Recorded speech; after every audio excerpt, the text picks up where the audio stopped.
اعوذ باللہ من الشیطان الرجیم بسم اللہ الرحمن الرحیم انما المؤمنون اخوۃ فاصلحوا بین اخویکم واتقوا اللہ لعلکم ترحمون۔ دیکھیں اللہ تعالیٰ ارشاد فرماتا ہے کہ مومن آپس میں بھائی ہیں، ان کے درمیان صلح کرو اور اللہ سے ڈرو تاکہ تم پر رحم کیا جائے۔ حالیہ دنوں آپ لوگوں کو پتہ ہے کہ آرمی چیف نے ہمارے علماء کرام کو اپنے پاس بلایا اور ان سے جو گفتگو کی وہ نازیبہ گفتگو تھی، یعنی کہ تلخ کلامی کی ان کے ساتھ۔ ایک لیڈر کو ایسا نہیں ہونا چاہیے، اور کچھ باتیں انہوں نے کی وہ بھی بالکل ایک غیر منطقانہ گفتگو تھی، تو ایسی باتیں بھی نہیں کرنی چاہیے۔ ایک تو ہمارے لیے دیکھیں ہمارے علماء قابل عزت ہیں، ٹھیک ہے، آپ اگر کسی کو پتھر ماریں گے تو ایسا نہیں ہے کہ کوئی آپ کو پھول لے کر دے گا، وہ بھی آپ کو وہی پتھر دوبارہ آپ کی طرف پھینکے گا۔ لہٰذا جو علماء کی توہین کی ہے اس پر آپ علماء کرام سے معافی مانگیں، اور جتنے بھی اہل تشیع اس مسلک کی جو توہین آپ نے کی ہے اس پر ان سے معافی مانگیں۔ آپ ایک لیڈر ہے، سپہ سالار ہے، ایک سپہ سالار کو کنویں کے مینڈک کی طرح نہیں ہونے چاہیے، جس طرح کنویں کا مینڈک سمجھتا ہے کہ یہی کنواں میرے لیے سب کچھ ہے اور باہر کی دنیا سے میرا کوئی تعلق نہیں ہے۔ حالانکہ یہ صرف پاکستان ہی ہمارے لیے سب کچھ نہیں ہے، ہم پاکستانی بھی ہیں اور ساتھ ہی ساتھ ہم مسلمان بھی ہیں، اور اس سے ایک وسیع دائرہ ہم انسان بھی ہیں، تو ہمارے اندر انسانیت بھی ہونی چاہیے اور مسلمانیت بھی ہونی چاہیے۔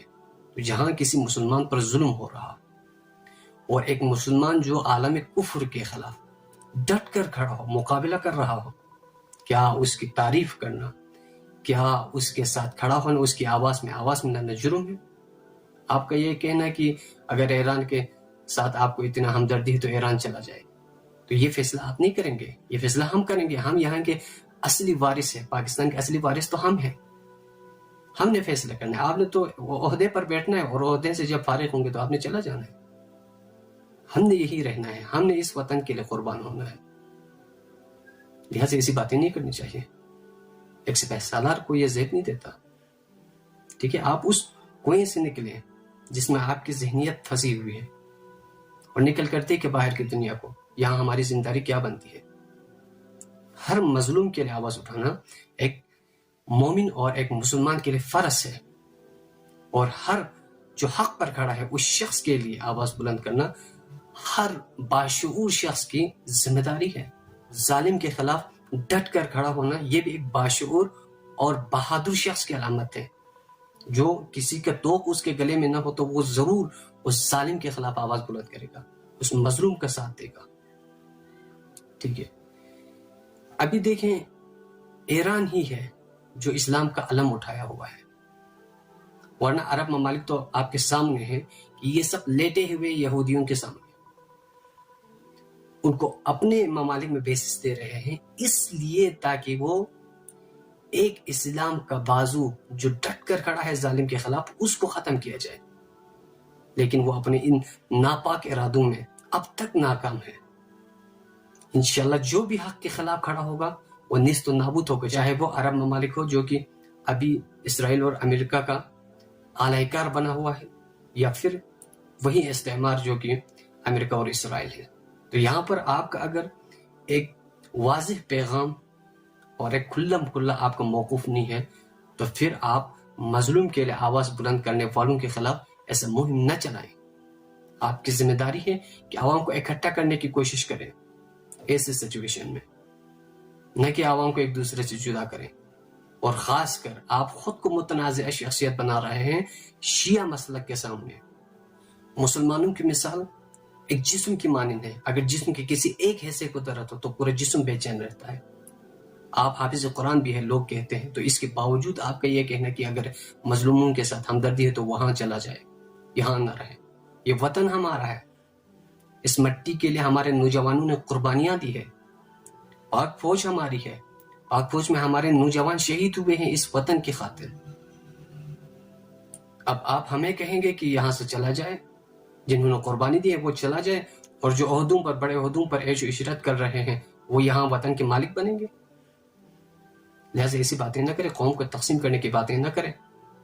اور آج کل کچھ ایسے مولوی بھی ہیں جو ایران کے خلاف بکواسات کر رہے ہیں، اور وہ مولوی اور ان کے ٹٹو، ان کی مثال ایسی ہے جیسے ایک بیکاری ہے اور اس کو جہاں سے بھیک زیادہ ملتا ہے وہ اسی کی طرف چلا جاتا ہے.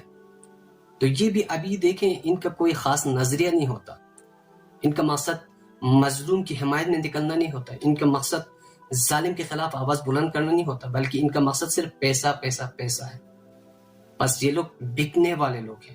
تو کیا آپ نے شیعہ علماء کرام کو بھی ان زرپرستوں کی طرح سمجھا تھا؟ شیعہ علماء یہ وہ لوگ ہیں جو فاتح خیبر کے ماننے والے ہیں. ہم شیعہ ہیں اور شیعہ کبھی کسی ظالم کے آگے نہیں جھکتا. ہمیں ڈرا دھمکا کر آپ اپنا مقصد پورا نہیں کر سکتے. نہ ہم ڈرتے ہیں موت سے، نہ ہم کبھی ڈرے ہیں موت سے. ہماری تاریخ جڑی ہوئی کربلا سے. اگر ہم ڈرتے تو اس وقت بھی ہم بہتر کے ساتھ نہیں نکلتے. ہم نے حق کے لیے آواز بلند کرنی ہے، چاہے ہماری تعداد کم ہی کیوں نہ. کیونکہ ہم نے ایسے لوگوں کو بھی قبروں میں اتارتے ہوئے دیکھے ہیں کہ جو اس وجہ سے حق بات نہیں کرتے تھے، ظالم کے خلاف ڈٹ کر کھڑے نہیں ہوتے تھے کہ کہیں مارا نہ جائے، لیکن آخرکار میں انہیں بھی مرنا تھا، مر گئے اور دفن ہو گئے. لہٰذا عزت کی زندگی جینا اور عزت کی موت مرنا یہ ایک مومن کے لیے فخر کی بات ہے، یہ ایک مسلمان کے لیے فخر کی بات ہے. لہٰذا آپ ہمیں دبا نہیں سکتے.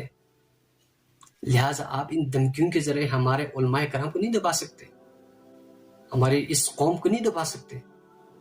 ہم اس پاکستان کے بھی وفادار ہیں اور اس کے لیے کسی کو ثبوت دینے کی ضرورت نہیں ہے. ہمارے جوان اس میں شہید ہوئے ہیں اسی وطن کی خاطر. اور ہم اس مظلوم کے بھی وفادار ہیں، اس حق پرست کے بھی وفادار ہیں کہ جو اسلام کی سربلندی کے لیے کام کرتے ہیں، اسلام کی سربلندی کے لیے جنگ لڑتا ہے. اب اس صہیونیت کے خلاف اور منافقوں کے خلاف ڈٹ کر کھڑا ہے ایران. اور آپ جن کو خادمین حرمین سمجھ رہے ہیں، یہ کون لوگ ہیں؟ یہ وہی نظریے کے قائل ہے جو یزید کا نظریہ تھا. یہ اب بھی یزید کا دفاع کرتے ہیں. یزید کون تھا؟ وہی ملعون جس نے خانہ کعبہ پر حملہ کیا تھا. یہ ان کے نظریے پر چلنے والے لوگ ہیں. اور حجاج بن یوسف یہ بھی انہی کے لوگ ہیں. اور وہ ملعون کون تھا؟ جس نے خانہ کعبہ کو محصور کر کے خود کو امام مہدی قرار دے کر بہت سے حاجیوں کو وہاں پر محصور کر کے رکھا. وہ بھی انہی کے ہیں، انہی کے نظریات رکھنے والے ہیں. اب کیا ان سے توقع رہتے کہ وہ حرمین شریفین کے خادم ہیں اور محافظ ہیں؟ ہرگز نہیں. یہ لوگ اگر ان کا بس چلے تو خانہ کعبہ کو بھی یہ لوگ بیچ دیں گے. یہ ایسے غلیظ لوگ ہیں. انہوں نے مسجد اقصی اور فلسطین کا بھی سودا کیا ہے. جو قبلہ اول کا سودا کر سکتا ہے، کیا وہ حرمین شریفین کا سودا نہیں کرے گا؟ کچھ دنوں پہلے ایک خبر آئی تھی کہ امریکہ اور اسرائیل مل کر مسلمانوں کے کسی مقدس جگہ پر حملہ کرے گا اور پھر اس کا الزام ایران پر لگائے گا. اور وہ یا تو بیت المقدس ہوگا یا پھر حرمین شریفین ہوں گے. اور آج پتہ چلا کہ یہ سعودی عرب نے امریکہ اور اسرائیل کو اس پاک مقام کے قریب بیسس دیے ہیں. اب آپ خود سوچیں، یہ سعودیہ والے وہ ناپاک لوگ ہیں کہ جن کو نہ خانہ کعبہ کی فکر ہے، نہ مسجد نبوی کی فکر ہے، بلکہ یہ لوگ ان مقدس مقامات کو اپنے ناپاک عزائم پورا کرنے کے لیے، اپنے مقصد کے لیے استعمال کریں گے. اب کیا آپ ان کے ساتھ دیں گے؟ خدا را ہوش کے ناخن لیں، عقل مندی سے کام لیں، حق کا ساتھ دیں. آپ ہمارے دلوں میں زندہ رہیں گے. ظالم کے خلاف ڈٹ کر آواز بلند کریں. آپ ہمارے لیے ایک ہیرو کے مانند ہوگا. اگر آپ اس طرح نہیں کر سکتے تو کم از کم جو عوام، جو غیرت مند لوگ ہیں، جو امریکی غلام نہیں ہیں، جو اسرائیل کے غلام نہیں ہیں، جو آزاد فکر کے لوگ ہیں، وہ مظلوموں کے لیے آواز بلند کر رہا ہے، وہ بہادروں کے لیے آواز بلند کر رہا ہے. ان کی آواز کو دبانے کی کوشش نہ کریں. اب کچھ خبریں ایسی آئی ہیں کہ کچھ فوجی شہید ہو چکے ہیں، اور اس کے ساتھ صرف فوجی شہید نہیں ہوئے ہیں، ہمارے نوجوان جو پروٹیسٹ کر رہے تھے وہ بھی شہید ہوئے ہیں. اور ان کو مارنے والے، ان کو شہید کرنے والے کون ہیں؟ یہ وہی نامعلوم لوگ ہیں جس کے بارے میں اکثر لوگوں کو پتہ ہے. لہٰذا کسی بھی فرقے کو، کسی بھی مسلک کو، کسی بھی جماعت کو آپ کبھی ڈرانے دھمکانے کی کوشش نہ کریں. اپنے آپ کو لوگوں میں متنازع شخصیت نہ بنائیں.